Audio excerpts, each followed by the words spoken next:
कुछ घर अपने भीतर ऐसे राज छुपाए रखते हैं जिन्हें छूना मौत को न्योता देना होता है।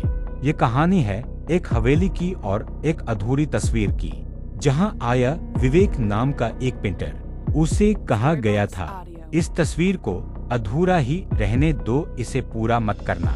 हवेली के उस कमरे में एक बड़ी सी पेंटिंग ढकी हुई थी। विवेक ने धीरे से कपड़ा हटाया। पेंटिंग में एक औरत का चेहरा था, पर उसकी आंखें खाली थीं, जैसे कोई अंधी निगाह जो किसी का इंतजार कर रही हो। रात गहराती गई, चारों तरफ सन्नाटा था। विवेक मोमबत्ती की रोशनी में ब्रश लेकर बैठा यूं। उसने सोचा, क्यों न इस तस्वीर को पूरा कर दूं। धीरे धीरे उसने औरत की आंखें बना दी, लेकिन जैसे ही आखिरी स्ट्रोक खत्म हुआ, खिड़की अपने आप बंद हो गई और पेंटिंग की आंखों से एक अजीब सी चमक फूट पड़ी। अब हवेली बदलने लगी थी। दीवारों से फुसफुसाहट सुनाई देने लगी। सीढ़ियों पर किसी के कदमों की आहट आने लगी।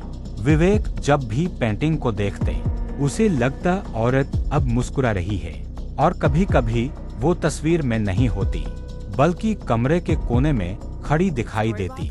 डर से विवेक भागने लगा।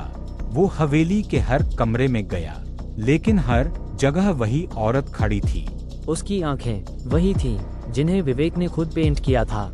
अब वो तस्वीर से बाहर निकल आई थी और हवेली का हर दरवाजा बंद हो चुका है। सुबह लोग हवेली पहुंचे। विवेक कहीं नहीं था, लेकिन तस्वीर अब अधूरी नहीं थी। उस औरत के साथ एक आदमी भी था, और वो आदमी बिल्कुल विवेक जैसा दिख रहा था। कभी किसी अधूरी तस्वीर को पूरा मत करना, क्योंकि कभी कभी वो तस्वीर आपको ही पूरा कर लेती है।